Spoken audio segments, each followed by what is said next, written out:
Shalom y bienvenidos.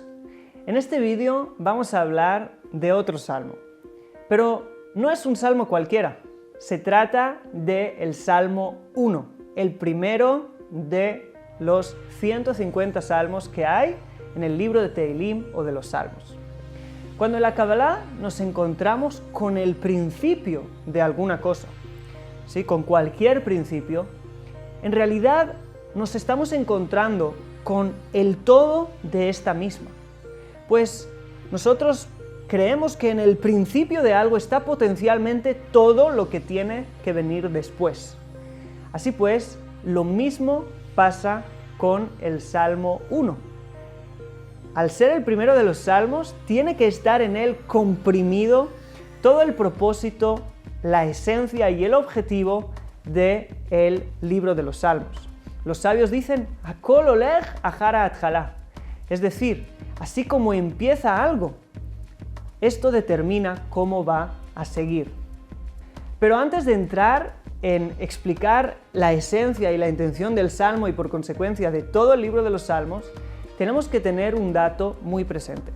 Y es que los sabios de Israel, en el Talmud, Tratado de Berajot 9b, nos dicen que el Salmo 1 y el Salmo 2 eran antes un solo salmo. Este salmo empezaba por Ashrei Aish, bienaventurado el hombre, y terminaba también por bienaventurados todos los que se refugian en él. Y nos dicen los sabios que todo salmo que David empezó por bienaventurado y terminó por bienaventurado era un salmo especialmente querido por el rey David.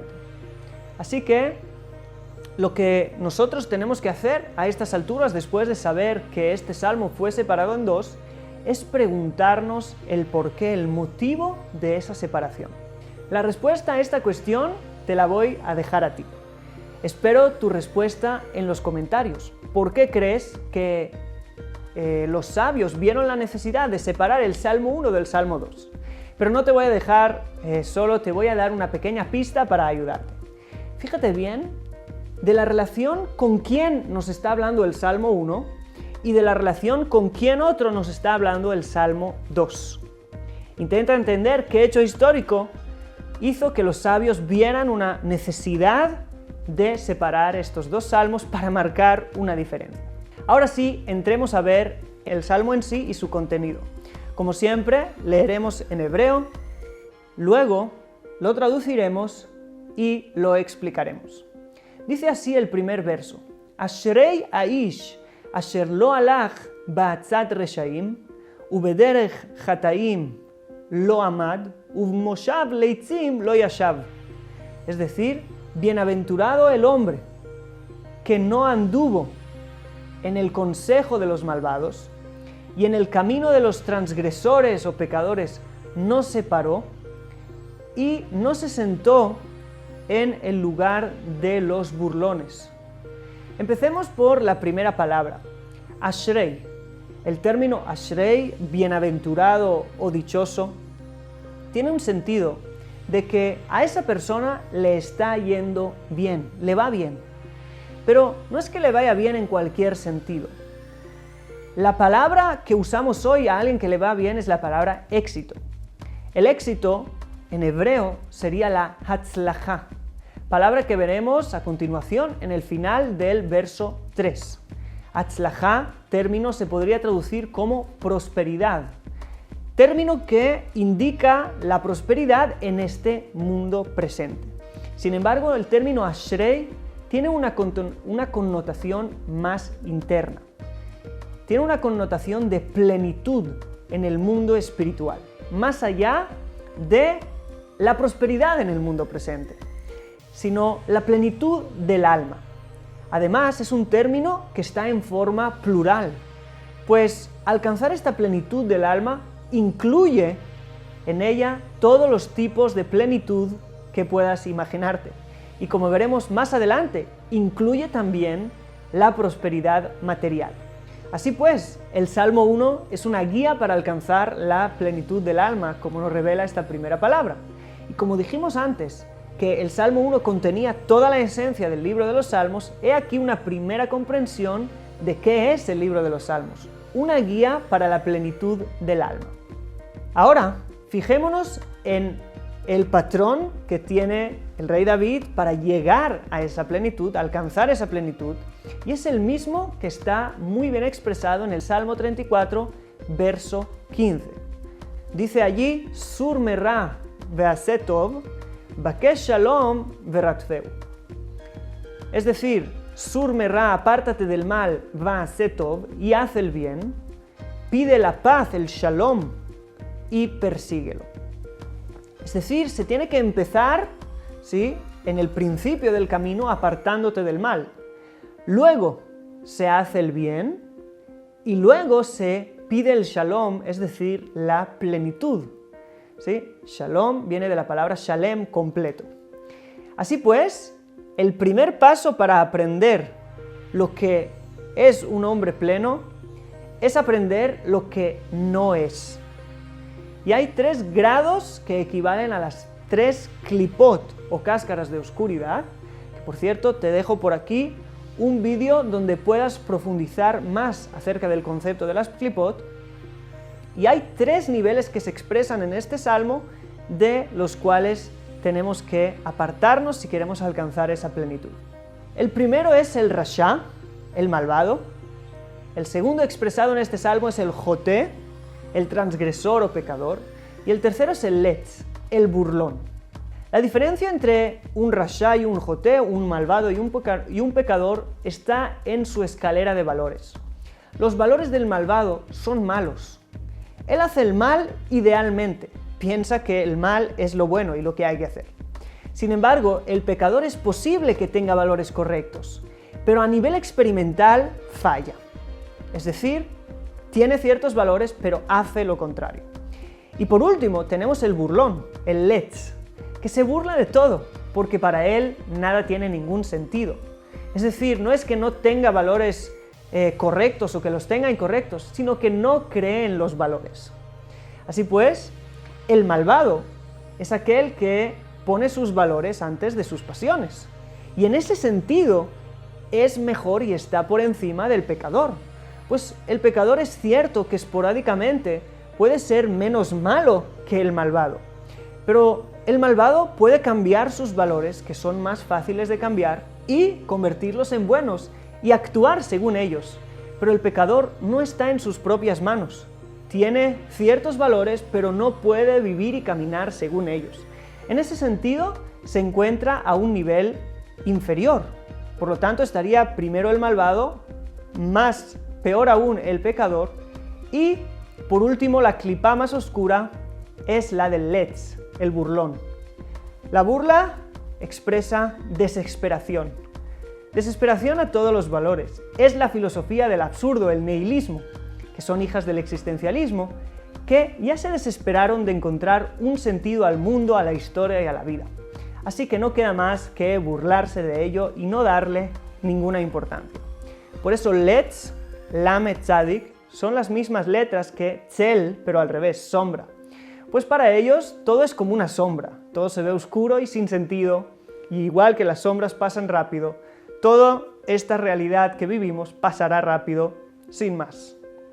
Así pues, el Salmo nos invita a no ir según el consejo de los malos valores, ¿sí? Nos dan consejos porque según sus valores así los dan, y tampoco caminar, ni siquiera pararnos un momento en el camino, es decir, las costumbres de los pecadores. Es decir, dejar que tu mundo sensual domine tu mundo de valores, tu mundo mental.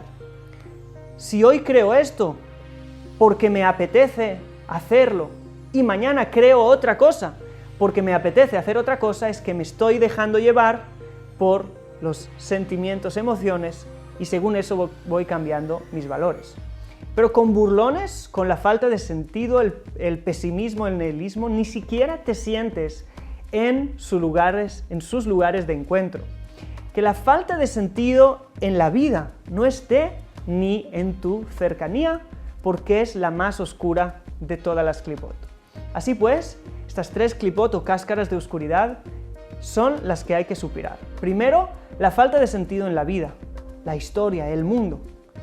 Segundo, el elegir mis valores según mis pasiones, es algo que hay que superar. Y lo último, y lo más fácil, son superar valores negativos. Hasta aquí el verso 1. En el verso 2 veremos qué es lo que sí hace un hombre bienaventurado. Como seguimos el patrón, sur mirá, apártate del mal, vease tov y haz el bien. Leamos. Ki im betorat Adonai hefzo, uvtorato yehege yomam valaila. Es decir, pues solo en la Torá de Adonai está su deseo, y en su Torá meditará de día y de noche. Este es el resumen de lo que hace un hombre bienaventurado. Obvio que hace mucho más, pero este parece ser el núcleo de todo el resto. Analicemos bien esta frase que aparentemente dice poco y veremos que al final nos dice muchísimo. La traducción, en la Torá de Adonai está su deseo y en ella meditará de día y de noche, es una traducción incompleta y he visto que la mayoría traducen así. Si el texto se estuviera refiriendo a la misma Torá, ¿sí?, en las dos partes del verso, en la Torá de Adonai está su deseo y en su Torá meditará de día y de noche, si fuera la misma Torá, entonces se tendría que decir así, como lo hemos traducido antes. Pero la verdad es que no se está refiriendo a la misma Torá. Solo en la Torá de Adonai está su deseo y en su Torá, la Torá de él, no la de Hashem, no la de Dios, sino la suya, medita de día y de noche. Así pues que tenemos dos tipos de Torá. La Torá de Hashem, la Torá de Dios, y su Torá, la Torá del hombre de bienaventurado. Y aquí te dejo otro link para que veas este otro vídeo donde te explico más a fondo este concepto. Pero en realidad, igual que tú tienes cuerpo y alma, la Torá también tiene cuerpo y alma. Igual que tu cuerpo está aquí abajo y tu alma trasciende a las dimensiones superiores, lo mismo pasa con la Torá. Hay una parte que nos habla de aquí abajo y hay una parte que trasciende a todas estas dimensiones. El cuerpo de la Torá es aquella Torá que es nuestra, es decir, que habla de nosotros, habla de nuestra realidad. No matarás, no robarás, comerás esto, no comerás lo otro. Nuestra Torá, o en este caso, su Torá, como dice el Salmo. En esta Torá tenemos que meditar de día y de noche, pues la tenemos a nuestro alcance. Sin embargo, la Torá tiene un alma, una dimensión interna, la cual no podemos meditar en ella, ¿sí?, pues no podemos alcanzarla. Sus conceptos son diferentes a los nuestros, no son conceptos humanos. Igual que no puedes meditar en el alma de un hombre, en esencia, como mínimo no directamente, sino que lo tendrás que hacer a través de tu experiencia con ese hombre, ¿sí?, con el lado humano de ese hombre que lleva ese alma y la revela, y el alma se revela a través de la parte humana. Solo así la podrás experimentar. De la misma manera, no podemos alcanzar el alma de la Torá, que es la Torá de arriba, la Torá de los mundos superiores, que es en sí la revelación divina, más allá de los límites humanos. No podremos alcanzarla directamente, pero podremos desearla, como dice el Salmo. Por eso, solo en la Torá de Adonai está su deseo, pues al alcanzar esta Torá, alcanza a la misma divinidad. Pues la Torá no es más que la voluntad y la palabra divina reveladas al mundo. ¿Y cómo lo hará? ¿Cómo alcanzará? ¿Cómo irá en dirección a esa revelación? A través de meditar en su Torá, la que habla de él, de día y de noche. En nuestra Torá, aquí abajo, hay canales directos por los cuales se puede llegar o ver revelada la Torá de arriba. Y aquí encontramos también otra descripción de la esencia de todo el libro de los Salmos. Todo el libro de los Salmos es una guía de cómo convertirte en alguien que solo desea la revelación divina en toda situación de la vida. Y acordémonos que esta actitud nos llevará a la meditación de día y de noche, esta meditación nos llevará al apego con la divinidad. Y ahora veamos las consecuencias de apartarse de las tres cáscaras oscuras, de las que hablamos en el verso 1, y de lo que sí hace el hombre bienaventurado, desear y meditar en la Torá de día y de noche. Y estas consecuencias están en el verso número 3. Leamos. Vehaya ke'etz shatul al palgei mayim, asher perio iten veito, ve'aleu lo yibol, vechol asher ya'aseh yatzliach. Es decir, y será como un árbol plantado en los manantiales de agua, que dará fruto a su tiempo, y sus hojas no se marchitarán, y todo lo que haga prosperará. Si te fijas, el verso 2 comienza diciendo, pues solo en la Torá de Adonai está su deseo. Este ki'im, pues solo, nos habla de algo que se une y no se separa. Si estás solo con eso, es algo constante. Es el deseo, une al que desea con lo deseado, y como no desea otra cosa, no se separa de ello. Ahí el concepto del árbol, será como un árbol. Igual que el árbol tiene su raíz que le conecta y le trae alimento constante del agua que absorbe con sus raíces, así también el deseo profundo nos conecta a nuestra alma, la parte más interna del alma, que es como una raíz que sube hasta los lugares y las dimensiones internas y los mundos más superiores para atraer de allí el agua de la divinidad, la vida divina. Son esos manantiales de agua en los que está plantado este árbol. Y si nos fijamos dice árbol plantado, pero usa el término shatul, que no es plantar solamente, pues plantar en hebreo es lintoa, sería ke'etz natua al palgei mayim. Pero aquí dice lishtol, que es agarrar un árbol del lugar donde fue plantado naturalmente y transportarlo, traspasarlo y plantarlo de nuevo a otro lugar mejor. Así también percibimos que estamos plantados en la vida natural, en la vida material en la que nos encontramos, pero debemos plantarnos de nuevo allí arriba, en los manantiales de agua divina. ¿Y cómo plantarnos allí? Deseando. Cuando deseas algo, te enfocas en ello, ¿sí? Y cuando te enfocas en algo con intensidad, es como si te plantaras en ese lugar. Y el estar plantado en las aguas simboliza la plenitud constante que siente el hombre bienaventurado cuando todo su deseo es la divinidad. Por eso, dará fruto a tiempo exacto, nos dice el verso, y no le faltará agua, y entonces no se retrasará el tiempo de dar su fruto, pero tampoco se marchitará su hoja, que protege al fruto. El fruto simboliza lo interno, lo que se puede comer, mientras que la hoja simboliza lo externo. Todas sus necesidades materiales que representan lo externo no se marchitarán, no faltarán, pues son parte de su capacidad de dar frutos. Por eso tendrá éxito, ¿sí? Todo prosperará. Éxito en el mundo presente, en su familia, en sus hijos, su economía y todo lo que haga. Pues todas estas cosas sirven al final a el punto interno, el punto central, que es el deseo por la revelación divina. Nos dice el verso número 4, Lo gen hareshaim, ki'im kemotz asher tidfenu ruach.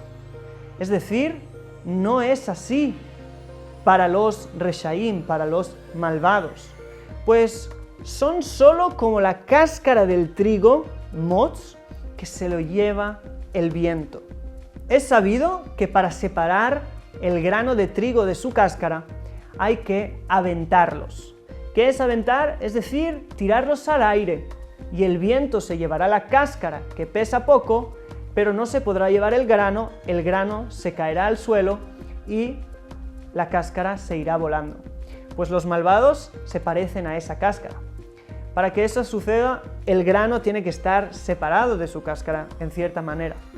De nuevo, la parte interna del alma y la parte externa del alma, el mundo material, están en disonancia.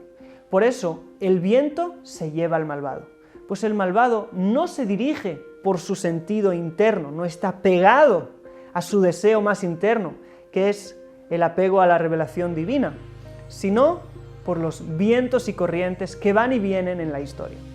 Al Ken, por eso, sigue el verso 5, Al Ken lo yakumu reshaim bamishpat uchataim ba'adat tzadikim. Es decir, por eso no se levantarán los malvados en el juicio y los transgresores en el consejo de los justos. Y el por qué no se levantarán está en el siguiente verso. Ki yodea Adonai derech tzadikim bederech reshaim tovai. Es decir, pues conoce Adonai el camino de los justos y el camino de los malvados los llevará a la perdición. Los justos, el hombre bienaventurado del que hemos estado hablando, al desear la revelación divina y estar en ese apego constante, despiertan de arriba lo mismo para con ellos. También de arriba se les desea que Dios conozca los caminos de ese hombre. ¿Qué quiere decir conocer? Como dice, Adán conoció a Eva. Es decir, que Dios se una íntimamente con el camino de los justos. Es decir, que supervise sus caminos y los dirija siempre. Y como ellos están conectados con el sentido interno del camino de la vida, esta tiene un fin de esperanza y luz. Pero como los malvados no lo están, quedan en manos de la casualidad, el transcurso natural de la historia. Y como ellos están conectados con el sentido interno del camino de la vida, esta tiene un fin de esperanza y luz para ellos. Y, por lo contrario, como los malvados no lo están, quedan en manos de la casualidad y el transcurso natural de la historia, y no de la supervisión divina, y, por consecuencia, su fin es otro completamente. Hasta aquí hemos visto el Salmo 1. Espero tus likes, tus comentarios y, de nuevo, decirnos qué salmos os gustaría que siguiéramos comentando, y si quieres también algún tema, por favor estaremos pendientes a tus comentarios. Shalom.